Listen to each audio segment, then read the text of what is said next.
waxaana dhalinyarada Soomaaliyeed oo maxaa yiraahdaa in badan nabadii ka soo jirtay Muqdisho 4 sano aan ku soo caanamaalnay ayaan nahay runtii aad baan ugu dhiidhinaynaa shaqaqadii xalay iyo shalay la dhacday waa mid aan aad aga xunnahay maadaama aan nahay annaga dhalinyarada Soomaaliyeed waxaan rajaynaynay ama aan danaynaynay in aan maxaa yiraahdaa nolol wanaagsan aan ku noolaano oo higsi dheer ayaan lahayn runtii midaan shalay la dhacday waa mid quusna gelisay hase yeeshee annaga haddaan nahay dhalinyarada Soomaaliyeed waxaan leenahay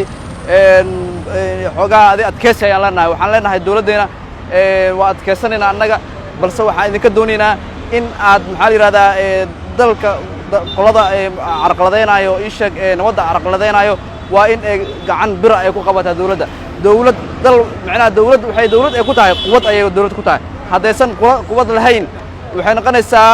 yacni isbarbaryaac iyo qababaac iyo dhibaato iyo imaanayo saa daraaddeeda dawladdu waa in ay quwad way leedahay waa in quwaddeeda ay la soo baxdaa meel walbana saakaytu magaaladu yani waa nabdoon tahay oo gawaaridu waa socdaan wax dhib ma jiraan marka nabadda Ilaah noo ziyaadiyo wixii dhib wadana waxaan leenahay Soomaaliya dhib waa ka daashay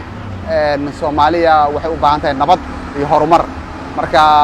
shacabka waxaan ugu baaqaynaa inay nabadda taageeraan maxaan ku iraahdaa waxa loo baahan yahay wixii problem jira in yani wada hadal just lagu dhameeyo arrimaha siyaasadana oo laga heshiiyo Soomaalinimana loo heshiiyo yani Soomaaliya baa iska leh afkaar shisheeye iyo dana gaar dad wadana in aan la fulinin Soomaali danaheeda inay ka shaqeysato ayaheedana just ay ka shaqeysato billah waa jawiga hadda xogaa iska degan yahay wax dhib ma jiro waa soo shaqo tagnay waa iska shaqeysanaynaa wadooyinka waa furan yihiin maasha Allah xogaa inkastoo xalay iyo shalay waxay dhaheen qalalaas iyo wadooyinka xirnaayeen dhib iska jiray laakiin hadda maanta maasha Allah waa fiicnaa wallahi anaga nabadda noogu jirto saaco baladkan aniga wax iyala malaha doora meel ay ku dhigto malihi laakiin mootadana ku shaqeystaa ciyaalaha korsada kale jiinkadan deganahay dagaalna umray magaaladan saaco fabaan alxamdulillah dadku waxaan sheegaa bulshada Soomaaliyeed iyo dawladda inay nabadda si fiican gacan xoog leh u geystaan wax walba heshiis iyo wada hadal lagu dhameeyo alxamdulillah shukr rabbil caalamiin wax olaad saaka ma arkin wax dhibana ma arkin jawigu waa degaya jidadku waa furayin ma sha Allah wax dhibaatana ma arag dhagahayna xabad ma maqan anagana sidaasaan jecelnahay in nabadda sasna lagu adkeeyo sidii shalay iyo sidii maanta waa noo kala fiican tahay dhagahayna shalay aad ay u dhibsadeen waxa dhacay ma rabno in dawladdeena la dumiyo in dadkeenu is dilo ma rabno in dhibaato dhacdo in la qaxiyo dadku waa masaakiin waa la sooman yahay waa maalin qorraxda kulushay dadku waxaan ka codsaynayaa xabadaha ridaayo in Ilaahay ka baqaan dadkooda Ilaahay uga baqaan dalkooda Ilaahay uga baqaan waxyaalaha meelaha laga sheegay dhagayna dhibaayo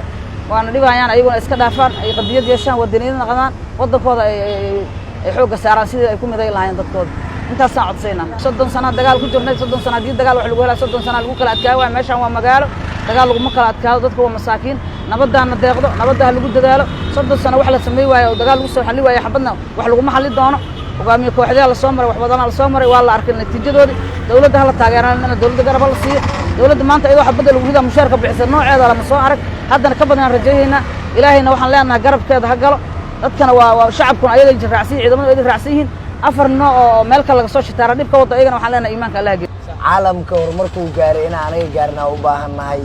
horta shalay anaga waxaa dhalanay anagu madfac iyo jinni iyo balaayo dhan oo wadanka oo ku socdo alla ilaahay markaas dhahnay dawladda hadda ay yeelateen sidoo hore dhismiye waa aragtay magaaladiisa u dhismatay oo shaqadii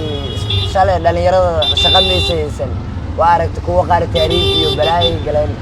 markii dhalinyarada ay shaqo ay heleen oo al abuur la helay oo nin kasta uu wax uu sameeyay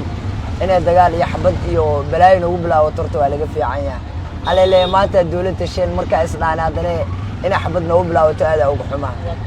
ganacsiga saaka ma sha Allah alxamdulillah ilaahay waa mantaqana maartay dadkii saaka nabadan ku soo toosnay inkastoo xogaa xalay mantaqana qajac dhacday saaki hadana mantaqana ilaahay xaaladda noo bedelay alxamdulillah ilaahay ugu shukrinayna wallahi xalay dhacay wax mantaqana maartay lagu farxamayn wax laga naxay ahayd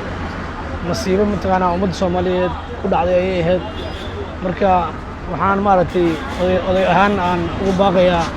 dadka fidnada ka shaqeynaya in Ilaahay ka baqaan maxaa yeelay waxa lagu jiraa bil Ramadaan lagu jiraa in Ilaahay subhanahu wa ta'ala maartay u soo laabtaan oo dadkooda u turaan oo mantaqana dadkaas marasta oo waayeelka ah oo carruurta leh oo cirroolaha leh oo mataqaanaa maaragtay oo sooman inay ilaahay subxaana wa tacaala ugu xishoodaan ayaan maaragtay kula dardaarmaya insha allah